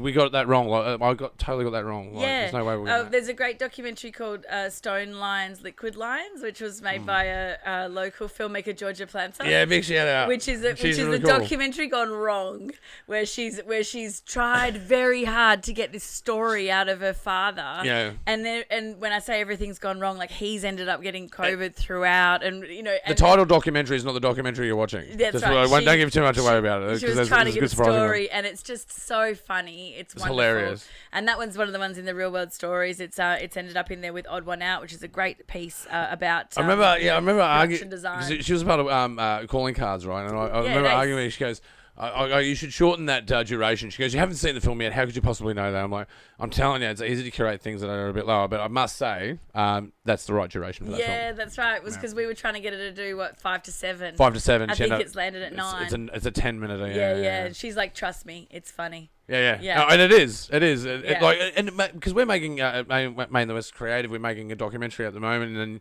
you learn there's deep processes to making documentaries. And you try to have a producer's eye to make it steer towards a goal or a question. And hers is totally derailed. It's just really good to watch, And I sort of relate to it. You see her trying. Yeah, and I was relating to it. I go, I can see how a documentary can go wrong. You might have an idea of what you want to make, but might be not the story that you end up telling. Because there's that journalistic sense of what you're doing, and then it may take you down another path that has nothing to do with what you started with. Yeah. Very good. It's very good. So yeah, I mean, there's still. I mean, what have we've probably touched on 10 films out of 30. There's still so many more in the lineup that we could talk about, but ultimately we have the program online. There is the official selection there, or 36 films. People can read about them, figure out which ones that they would like to go and see. You can follow the filmmakers online, track their journey. Well, some are lucky. Some get multiple screenings across different platforms. Some have got one screening here and there. Oh, and we finished the season with fun size shorts. Of course, that's one of my fun size shorts. Yeah, favorite lineups. Great curation. Great curation. Like 14 super short, nice and punchy films that are it's just going to be a really fun. It's just an onslaught of short films that are very well curated, and you'll enjoy the journey that one's on Feb 21 to finish things off before we get to the closing night. But if anybody's interested in finding out about what is screening where and on which nights, getting tickets, madeinthewest.com.au, and you can find our 2025 program page, and it's all laid out there, all the sessions and where they're playing. Yeah, totally. Go and check out our website. It speaks for itself, man. And you go check out these curations. They're insane. We've got some excellent artwork this year as well. Very happy with our artwork. Oh, yeah. Artwork's amazing. Work. Yeah. Young designer from Western Sydney Uni. His name is Nico Mendoza. If you check out one of our latest blogs on the website, you'll find his links there, his work. He's a beautiful portrait artist, and he's taken our theme this year of, a launching pad. Took it to another dimension, into a new man. space. Yeah, total different dimension from the brief. But it's one of the things that I really still like the brief, though. about that design process is we sort of throw an idea out there, and with 10, an open box theme, pretty 20 much. students who are sort of looking at that through their own perspective, we end up with 20 different ways of interpreting that theme. Yeah. And there were some great submissions this year from the film. It's always a mix. It's always a mixed bag, but that one was very standout. Yeah, it was very great. standout. I'm just overwhelmed. Wow, I can't believe that's our graphics for this event. Yeah. So that beautiful design will be,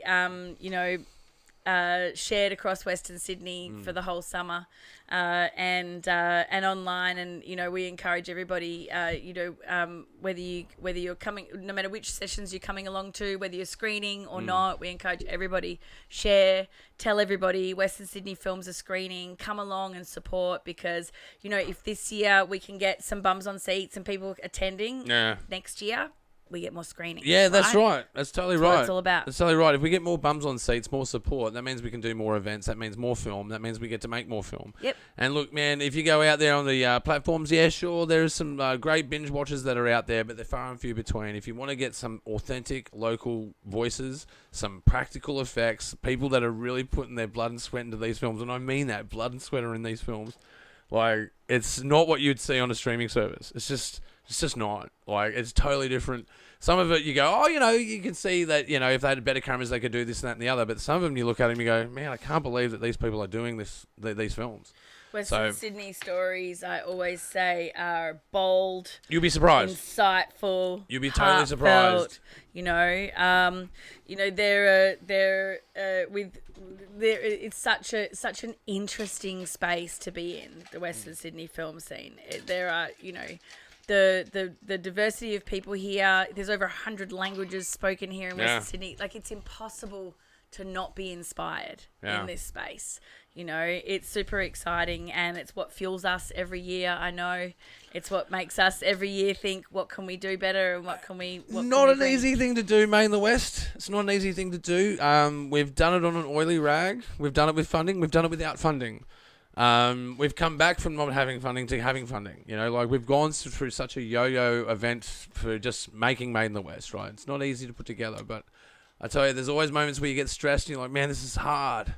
But there's other moments where you see the fruits of the labour and you go, of course I do this. Oh, and then you get some beautiful people who come on board, like Liverpool City Council, who've just decided to come on in and say, hey, we'll support you. We'll support that. You guys are cool. We'll support what you're doing, to be able to have that local support from, Ross, we've never had support from local councils or government before. We've got New South Wales government on board. We've got Screen New South Wales supporting our opening night.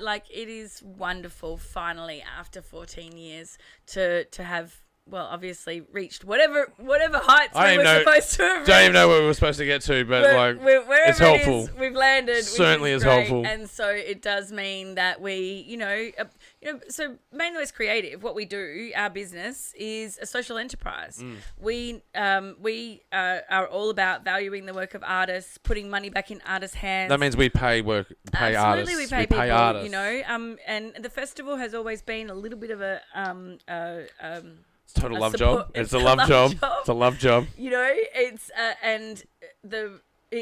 the final piece of the puzzle where I'm like, I really want that boost. We need that boost from local supporters to be able to get to be able to, appropriately compensate artists for the work that they're doing to support. Appropriate's a great word. Appropriately compensate people for their time and skill. Yeah, it's valuable what the arts brings to our local community. It's valuable the work that goes into the time that goes into creating exciting, entertaining. Well, those opportunities are omnidirectional. They're omnidirectional. They're at a local. They're at a local standard. They're at a more state standard. They're more at a national standard. They're at an international standard. standard across different bands of different ethnicities, different sexualities, different walks of life outright.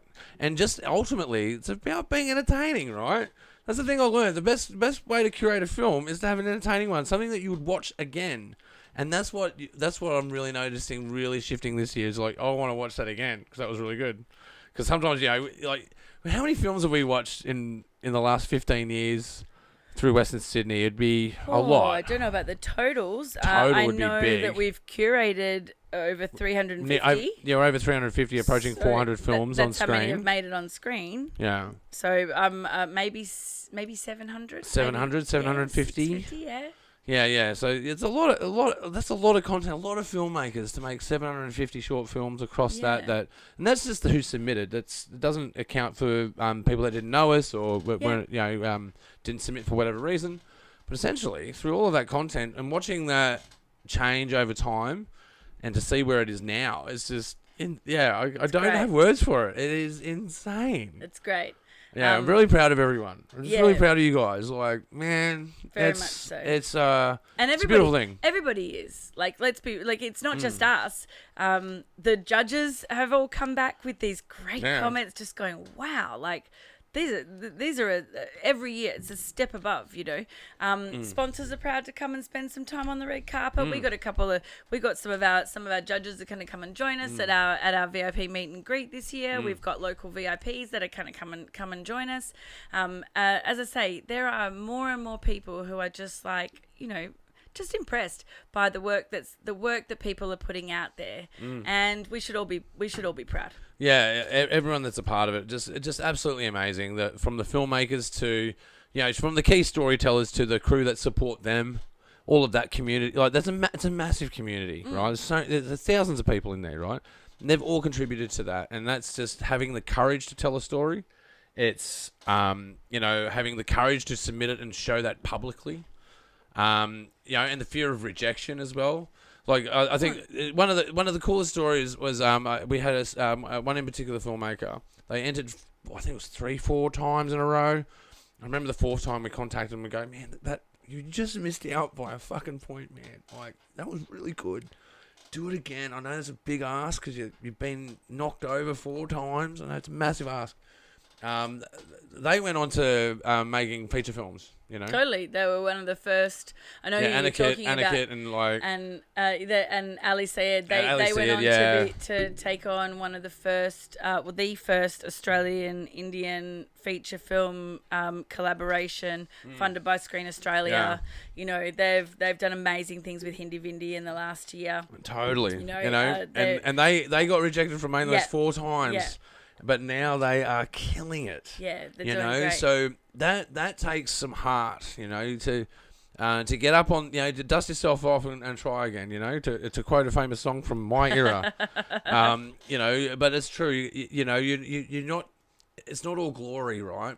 You're going to find moments where you question your identity. And you see people come and go, but you see the stayers and the players. And the stayers and the players are obsessed. They just cannot let go of this bone. Right, they cannot let go of this rope. They cannot let go of this position. They just have to keep telling stories. Well, and that's what Made in the West Film Festival is about, right? It's about creating the spectacle that attracts people to come and watch local films. Yeah. We're audience development. That's us, right? We want to put on a great experience for filmmakers. We love hosting them. We love making them feel like they're the stars. Yeah. Set up a paparazzi, set up interviews, get them online content, get them stuff to share. But the more people that we can get in the cinema watching local films, the more they realise that Australian films are coming up. It has value. It's entertaining. There are absolutely some great filmmakers in Australia, and we are helping to guide the next generation of filmmakers towards those screens. Yeah. And that's what it's all about, right? Yeah. Made in the West Creative is about finding opportunities for people to get into paid work, industry work, mentorships, all that sort of stuff, But the film festival itself, that project is all about making sure that people can see our work. Yeah, and I've heard filmmakers talk about this as another valuable part that was another residual thing out of just chucking a party and celebrating film, right? It's a live audience. So filmmakers can sit in the audience and see how their film works in front of a live audience. Yeah.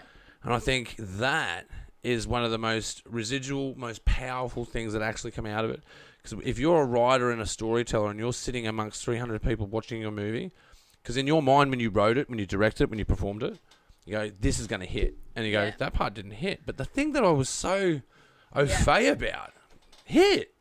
And you go, oh, so I misjudged the audience. So it allows you to watch your judgment of your work so that you can then go, okay, so if I calibrate my work a little bit this way, I could get a bit more better timing here and there, a bit more bit of Or maybe I don't need to spoon feed them that idea quite as much as I did. They're smarter than you think. They're smarter than we thought, you know. And they're more open than we thought. Like some of the films that have won Best in the West and Audience Choice Award over the years, you know, subtitled films, films with stories that you know don't normally make it onto screens in Australia, you know. No way. Look, I think you're just touching Matthias Boller, right? Campesinos, right? Like, holy hell, man.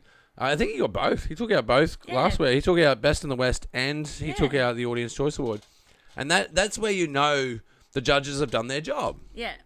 Because the audience agrees. Well, the judges always do their job. Let's be real. It's whether true. It's whether or not the critical filmmaker absence of their agrees. Bias. Well, and that's why they've actually really done it. That's why properly. I like the People's Choice Award because the People's Choice Award is always different to the it filmmakers' selection because after on opening night. Opening a wine, it breathes different. You take it in different. The People's Choice Award that is voted for over the summer because every single screening at a marathon summer sessions and in Bankstown, Liverpool, Campbelltown and Parramatta, every single one of those is going to end with a vote, right? So all of the audiences across the summer are going to vote for their favourites. Yeah. In addition to the online marathon where they always do, right? Yeah. So all of those votes are going to be tallied over the summer and we're going to end up with the People's Choice Award and the Genre Awards at the tail end. And that they're becoming more important. That award, the People's Choice Award, it's a different audience. It is. You know, that's what I mean. The opening night audience is a critical filmmaker audience, and the People's Choice Award is like what's gonna be loved and seen. This is the first year I didn't look at the online content as subordinate.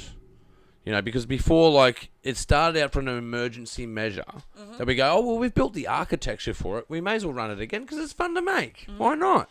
It's a bit more glam and fun. So you go, all right, we'll do that. And then you've always been like, you know, the real stuff is at the cinema. Right? Yeah. It's bums on seats. Looking at a screen. Someone's got a beer in their hand watching a movie. Whereas I'm a digital event kid, right? Yeah. Like, so I love the idea that people can watch it. Well, this is what I've learned. This is what I've learned about Main West. The Mega Movie Marathon. Like, people will set up a house with a projector. They'll have put down. Yeah. They'll put down people in front of a projector with an esky, make some popcorn. They do an event. They do their own little event because they go, well, I was at the gala night. You guys couldn't make it, so I'm putting on this party at my place. You want to come watch? My movie, and you can see it housed amongst the movies that won, or if I won or you didn't win or whatever, you can see the contrast. I restaurant one time and had like 50 people come and I don't know. It feels terrible because like we'll sell a ticket, right? We'll sell a ticket. You go 50 people watched that. We only sold the ticket for whatever, but $10 or whatever it was. But it's not really about that. It's not really about that. If we can, recover our subscription costs, that'd be good. We don't even break even for the festival, Ross. So like, never have. It would be very nice if we come close so many times. Close. Actually, no. There's one year. There was one year. What was your year? What was your year? I don't remember what year it was. They all blend in together. But I think we ended up with something like $400. $400. I know. But everybody was underpaid. So $400 is I know nice that the third year of Made in the West made money. It made $500. No shit. It made $500 in its third year, and I go, oh, this is profitable. Good luck to us. We've buried so much money. I think that anyone that's helped us out, thank you so much. My gosh, we would not be here without you.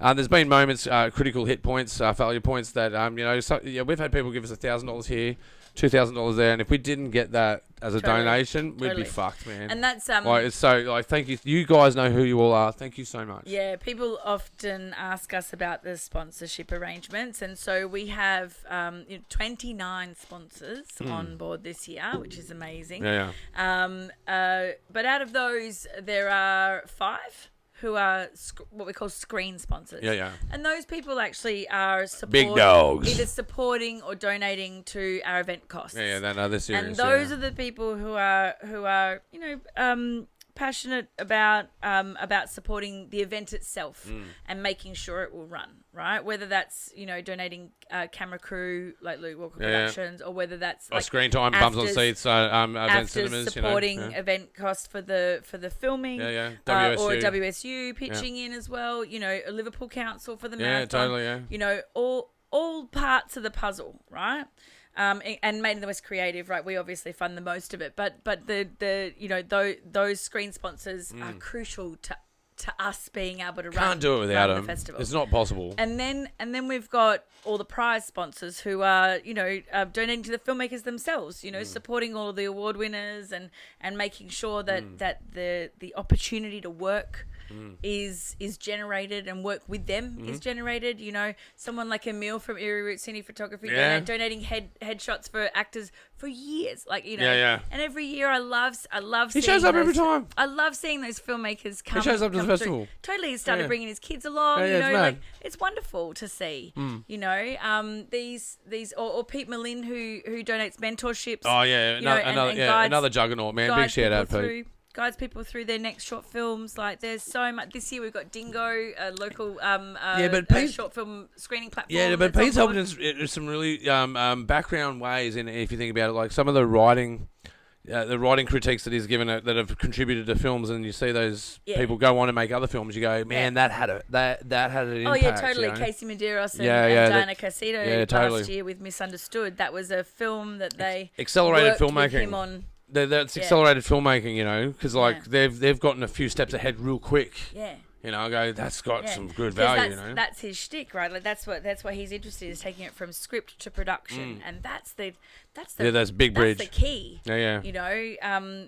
Often, so we all know that there's often more time needed on development of scripts. So sometimes we're a little quick to jump into the production. Excited for our first projects, and then other projects get delayed when you get into it because you go, I need to do more work. Yeah.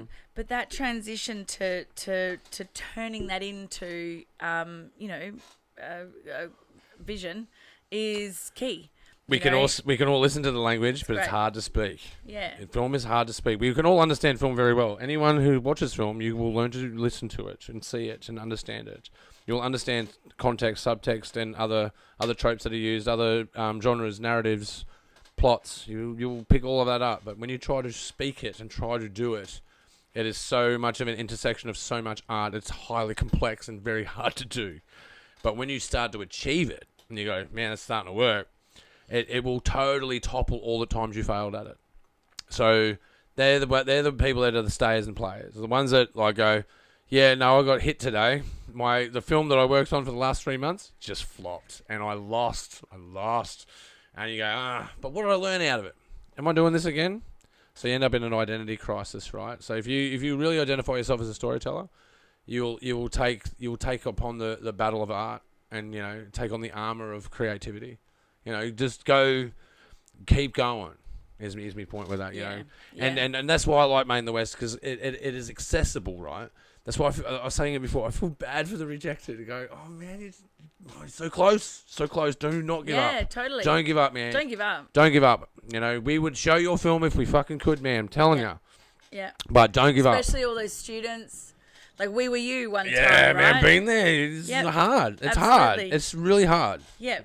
And all of those there were some great student films this year that didn't make it in. And yeah, there was actually. There's a good 4 films that you go, man, I'd love to screen those. Totally. Yeah. They just were maybe a couple of minutes too long, or there was something rough with the color. There was something in there, and that just comes down to practice. It does. Students' biggest mistake is they walk. They walk their characters. Traveling. Yeah, we're always in conveyance. We're in a car, or we're walking. Try to walk less in your films, guys. If you're listening to this, my battery's about to run out. If you're going to listen to this, try to shorten your durations by reducing conveyance. Lock down because you didn't get in the festival.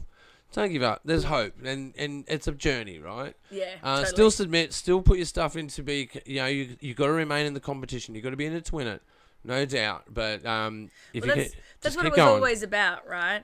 In the early days, we used to always say that. Well, you used to always say that each year you'd be like, all right, what do I want to learn to I'll do a piece of a film. What do I want to take away from this? Like, I want to learn an action sequence or a romance sequence. Oh my god, that was always so hard. It's a difficult thing to shoot. We had a lot of single take. Continuous shots. Continuous shots. Like these sorts of things. Like that's challenging. And so when you see someone else do it, you go, oh, I could do that. I could. That could work for me too. Yeah. And it's so possible. It's all about coming and watching, seeing what everybody else is up to, learning from that, getting inspired. Yeah. Yeah, you don't have to buy your way out of it. You can learn how to do it or enroll someone that's in your community to help you out, right? It's about application of time. If you just put a bit of time into it, you'll get there. I don't want people to give up, man. Like, because the people that have made it, I see people that have made it. You go, man, they just stuck with it. It's the only difference is they didn't give up. Yeah. Just don't give up. There's hope. If you keep doing it, you'll get better at it. There's hope. There is. There's hope for us all. Oh man, look, I've entered Made the West. I don't know how many times in a direct way or indirect way. But I've been rejected from the festival plenty of times. So, well, are you appearing in the festival at all this year? I don't think so. No, you're not in any films this year. No. You did make your acting debut this year, so obviously that was very exciting. Yeah, in a feature film. Do you have a trailer? No, Is there a trailer for Echo I did put it yet? out. I did put it out there. I did put out a message. So hopefully I hear back. Oh, that would be exciting. We got only just a little 20-second. It'll be fine. Just back away. It'll be all right. Yeah, that'd be fantastic. Oh well, if they don't make it, we got next year. There's plenty of time. I've seen some rushes of that beautiful fight scene at where the nightclub. No, with the staircase behind and that one. Yeah. Oh wow, that's pretty fun. That's the I'm sure it's a grueling scene. I don't want to give anything away. Oh, it's good because my hair's wet, so it looks like I'm really taking damage, and it's pretty cool. So yeah. Look, I don't want to give too much away, obviously, but no, it'd be good to have a trailer for that. But we've got some other trailers for features. Yeah. We've got Undesirables, which is Luke Agius's film, produced by Matt Vella, which looks great. Set at SWAR 99.9, local Sydney West radio station. One of our new station sponsors, which is great. I'm like so excited to have a radio. Go for it. I get excited about this as well. Our experience when we heard our radio ad for the first time was like hilarious. So excited. Like I couldn't capture it quick enough. Yeah, you're in the car and you're like, that's our ad, man. That's us, it was great. That's very cool. It was very. I'm sure it's done help for letting people know that we were legit, making sure that we're on point, we're on brand, and we're accessible. Totally. It adds to that fuel. So. Totally. I've Swire Radio has a new listener because I now listen to Swire Radio. I'm like, this is kind of my jam. And a filmmaker who we've just connected with this year, Eli Jackson, who's got Spectre. He's been making films for a few years. Eli, dude. How did he not cross our movies, paths? bro. Yeah. Keep making movies, man. Yeah. Just keep doing it. You're smashing it. Like, amazing. Yeah, great to see him in the mix as well. He's an up-and-comer. He's an up-and-comer, he's done some good stuff. Yeah. So I love that. I love that we get to play some feature film trailers as well, and of course at some point soon. It's From All Sides. Good playing. Have we got that? Oh, that's so exciting. Pretty sure we got that. Great, yes, being a water charger. Yeah. Great. I think her film is in there. I hope I haven't spoken out of turn. I'm pretty sure it's in there. No, I think you might be right. How could I forget? It's that's a fantastic film. Actually, I am right. Yeah, no, we've curated that in the list. Great. Well, that's super cool because that's going to be screening on. Where did I see that advertised? Was it Amazon Prime? Amazon Prime. You can go check it out. Yeah, you can go find that online now, which is exciting. Very racy film, but man, very racy. But that's part of the story. Yeah. It's not racy for being racy's sake. It's not a just everyday life, right? Yeah, and it's just an in-depth story about our relationships, and part of that is sexuality, and it's a very, very good film. Yeah, and amazing, beautifully shot, and and like how the written. fuck, you watch someone make that, you go, how the fuck do you do that with that much time? Like, and they go, it took me forever. Like, not really. You put that together, so many years. You put that together pretty quickly. It's pretty good. Very good. Yeah. Yeah. So, look, I'm excited about this year's lineup. I think it is, for anybody who is interested in seeing what Australian cinema is about right now, where it's headed. This is the best insight that you can get into the future of Australian film. So I'm looking forward to it. Yeah, check us out at mainthewest.com.au. Totally. At the World Wide Web. And come along to some of our screenings. We're dotted all over town over the entire summer from the 1st of December through to the 28th of February. 5 postcodes. Find us online. 5 postcodes. Come and book in. Come and say hi. We're going to be there at all of them. The filmmakers are all going to be there. It's going to be a nice big pile-on of community. So come along. Yeah, and go check out our socials. You can find it. Basically, just type in Made in the West into the internet or into your search bar. Maybe Bing it. I don't know. But you can definitely Bing it. Can verify. You can Bing. Yeah, we got a good SEO. You can even DuckDuckGo it. DuckDuckGo. You can type in Made in the West anywhere, and you will absolutely find us. Yeah, great. Yep. Yeah, we've been around that long. Yeah, check out our other website as well, Made in the West Creative. MadeInTheWestCreative.com. See some of the work that we do. Yeah, see the work that we do. If you want to collaborate, come check us out. Yep. We're always open to ideas, suggestions, or joint ventures. There's all kinds of stuff we do. If you want to, all of our films that we get from Made in the West, we add to a catalogue for lease, and all the artists get a cut of that. So and they get the bigger cut. We're out there to support artists, and a big part of that is commercialising our work. So come check out our Made in the West creative website as well. But look, Misty, it has been wonderful doing the show. Thanks for having with me you back tonight. on. Yeah, it's been years. It's been a long years. time. It's been years since we've done a show. So I really appreciate your time. It's been really insightful. And let's go Made in the West and let's get it done. Yeah, absolutely. It's going to be a great season, and I'm looking forward to it. Yeah, great. And guys, you've been watching the Pagey Train. That's right, the Pagey Train. You can go and check us out on Spotify. That's right, video on Spotify. Or you can go and check us out on YouTube. And while you're there, don't forget to subscribe.